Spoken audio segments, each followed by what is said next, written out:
नमस्कार, आप देख रहे हैं न्यूज़ वन इंडिया। आपके साथ में हूं सुरभि। तो बंद के बाद फिर होगी बात।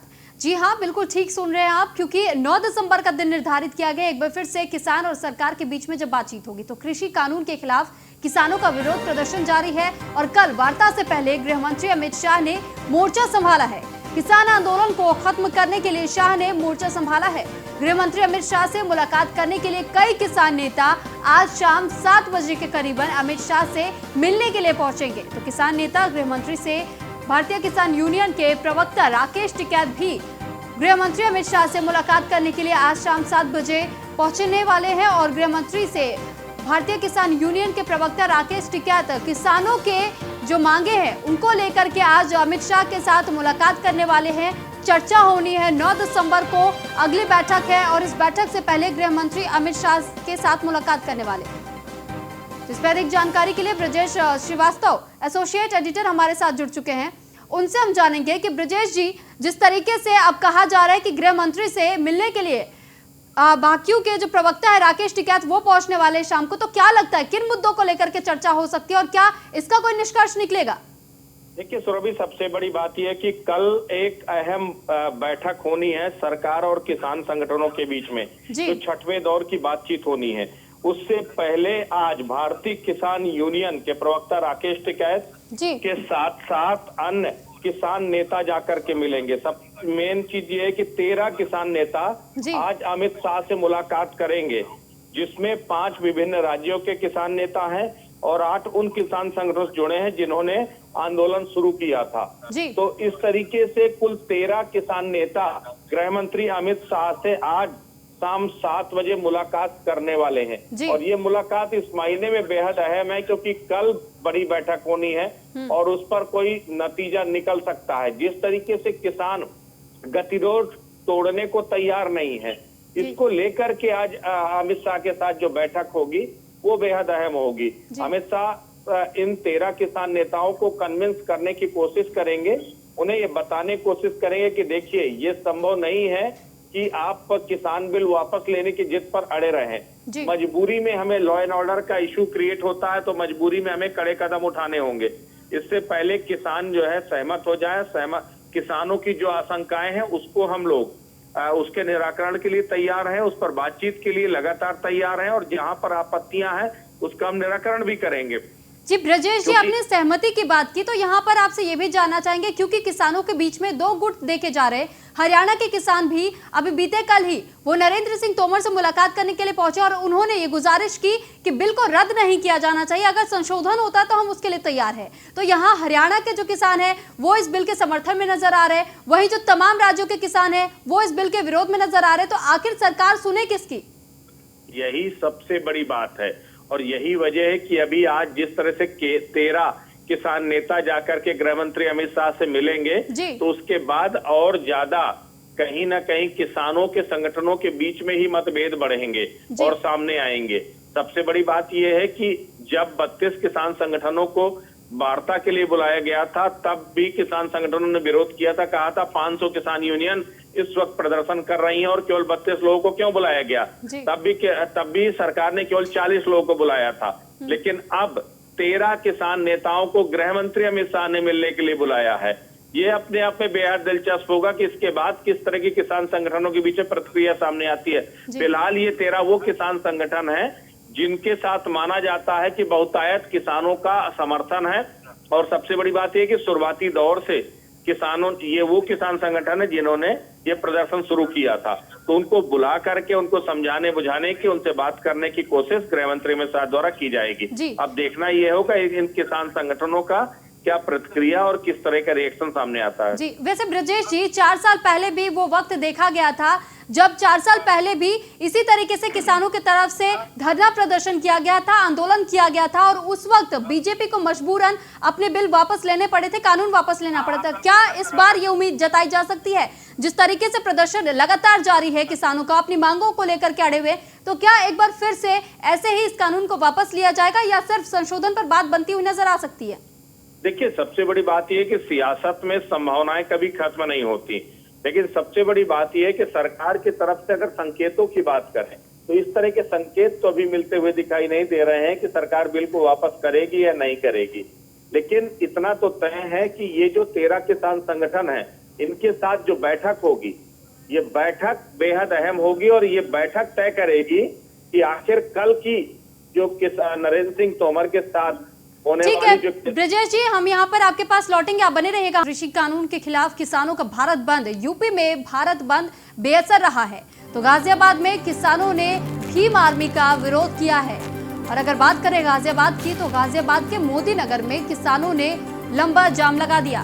प्रयागराज में सपा कार्यकर्ताओं ने बुंदेलखंड एक्सप्रेस ट्रेन को रोकने का काम किया। तो गाजियाबाद की जो खबर हम आपको बता रहे कि गाजियाबाद में भी मोदी नगर में किसानों का हल्ला बोल देखने को मिला, तो वहीं प्रयागराज में सपा कार्यकर्ताओं ने ट्रेन को रोकने का काम किया है। तो मेरठ में दिल्ली देहरादून हाईवे पर किसानों ने जाम लगाया और ऐसे में भारत बंद में समाजवादी पार्टी के कार्यकर्ता एक्टिव भी नजर आए। तो ये तमाम जानकारी हम आप तक पहुंचा रहे हैं। तो वहीं यूपी में भारत बंद का मिला जुला असर देखने को मिला है। गाजियाबाद, बुलंदशहर, अलीगढ़, मथुरा, बलिया, आगरा, रायबरेली, बदायूं की तस्वीरें हम आपको दिखा रहे हैं। और मथुरा में भारत बंद के तहत किसानों ने यमुना एक्सप्रेसवे के मार्ग टोल को बंद कर दिया है, तो जिसके बाद यमुना एक्सप्रेसवे पर वाहनों की लंबी लाइन और कतारें लगी हुई थी। तो पुलिस ने किसानों को समझाने के बाद टोल को फ्री करवाया है। और वहीं अलीगढ़ में भारत बंद को लेकर किसानों ने सड़क पर उतरकर जाम लगा दिया। किसानों के प्रदर्शन में महिलाएं भी शामिल रही। ये तमाम तस्वीरें हम आपको दिखा रहे हैं। आप तस्वीरों के माध्यम से देख सकते हैं कि किस तरीके से आज भारत बंद का असर देखने को मिला। तो अब हम आपको ऐसे ही बता दें कि यूपी में भारत बंद का मिला जुला असर देखने को मिल रहा है। अलीगढ़, आगरा, वाराणसी, प्रयागराज, बुलंदशहर और मेरठ की तस्वीरें हम आपको लगातार दिखा रहे हैं। अलीगढ़ में भारत बंद के तहत किसान बाजार बंद कराने पहुंचे। इस दौरान जबरन बाजार बंद कराने को लेकर के हंगामा भी देखने को मिला।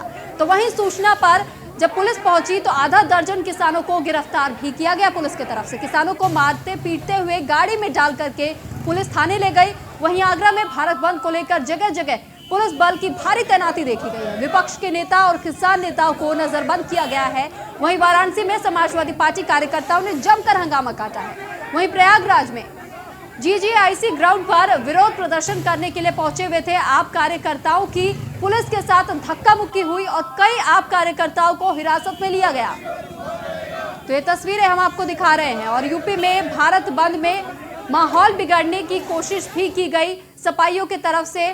और पुलिस का ऐसा कहना था कि पुलिस लगातार अपने तरफ से मुस्तैदी से काम कर रही थी, लेकिन सपाइयों की तरफ से माहौल बिगाड़ने की कोशिश भी की जा रही थी, जिसके तहत पुलिस ने गिरफ्तार कर लिया सपाइयों को। और फतेहपुर, बुलंदशहर, आगरा की तस्वीरें हम आपको अब दिखा रहे हैं। फतेहपुर में किसानों के समर्थन में विरोध कर रहे सपाइयों को पुलिस ने रोका, तो पुलिस और समाजवादी पार्टी के कार्यकर्ताओं में नोकझोंक हो गई और पुलिस ने कई सपाइयों को हिरासत में ले लिया। वहीं बुलंदशहर में समाजवादी पार्टी नेता सुजात आलम को पुलिस ने हिरासत में लिया है और आगरा में कई सपाइयों को पुलिस ने घर में ही गिरफ्तार कर लिया। तो ये तमाम तस्वीरें हम आप तक पहुंचा रहे हैं। फतेहपुर, बुलंदशहर और आगरा की ये तस्वीरें हैं। तो आप इन तस्वीरों में भी देख सकते हैं कि किस तरीके से जो किसान है उन्होंने आज भारत बंद का ऐलान किया हुआ था और कहां कहां पर किस तरीके के प्रदर्शन देखने को मिले, वो तमाम तस्वीरें हम आप तक पहुंचाने की कोशिश कर रहे हैं। और आप इन 3 तस्वीरों के माध्यम से भी देख सकते हैं कि कैसे फतेहपुर में किसानों के समर्थन में विरोध कर रहे समाजवादी पार्टी के जो कार्यकर्ता थे, सपाइयों को पुलिस ने रोकने के प्रयास किया है और पुलिस और सपा के कार्यकर्ताओं में नोकझोंक भी फतेहपुर में देखने को मिली और पुलिस ने कई सपाइयों को हिरासत में भी लेने का काम किया। वहीं बुलंदशहर की बात करें तो बुलंदशहर में समाजवादी पार्टी नेता सुजात आलम को पुलिस ने हिरासत में लिया और आगरा में कई सपाइयों को पुलिस ने घर से ही गिरफ्तार कर लिया। तो आगरा में पुलिस को आशंका थी कि शायद वो किसी प्रकार के हंगामे कर सकते हैं, जिस वजह से पुलिस ने उन्हें घर से गिरफ्तार कर लिया।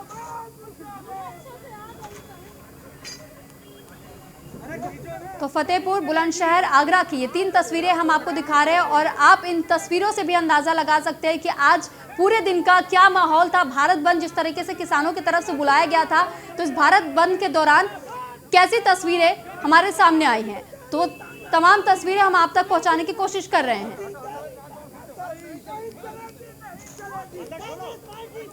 तो गाजियाबाद से गौरव यादव हमारे साथ लाइव जुड़ चुके हैं और मथुरा से भी हमारे साथ संवाददाता हमारे जुड़ने वाले हैं और दीपक शर्मा दिल्ली से हमारे साथ लाइव जुड़ रहे हैं। तो सबसे पहले गौरव के पास हम चलेंगे। गौरव, आपसे जानना चाहेंगे कि अब तो भारत बंद जो बुलाया गया था वो खत्म हो चुका है, तो अब कैसा असर वहां देखा जा सकता है? जी बिल्कुल, देखिए सभी बात करें गाजीपुर बॉर्डर की तो किसान आंदोलन जो कि पहले चल रहा था, कल तक जिस तरीके से किसान आंदोलन चल रहा था उसी तरीके से आज फिर गाजीपुर बॉर्डर का किसान आंदोलन चल रहा है। आप देखेंगे मंच से किसानों को संबोधित किया जा रहा है, वहीं दूसरी तरफ सुबह 11 से 3 बजे तक का भारत बंद का आह्वान किया गया था। उसमें जो एम्बुलेंस और जो साथी पार्टी के जो लोग थे उनको जाने की जो सहूलियत देनी थी वो भी बखूबी तौर से किसानों की तरफ से दी गई और जैसे ही घड़ी में 3 बजे किसानों ने वो रोड जो जाम किए थे, जो बंद किए थे, वो सभी खोल दिए।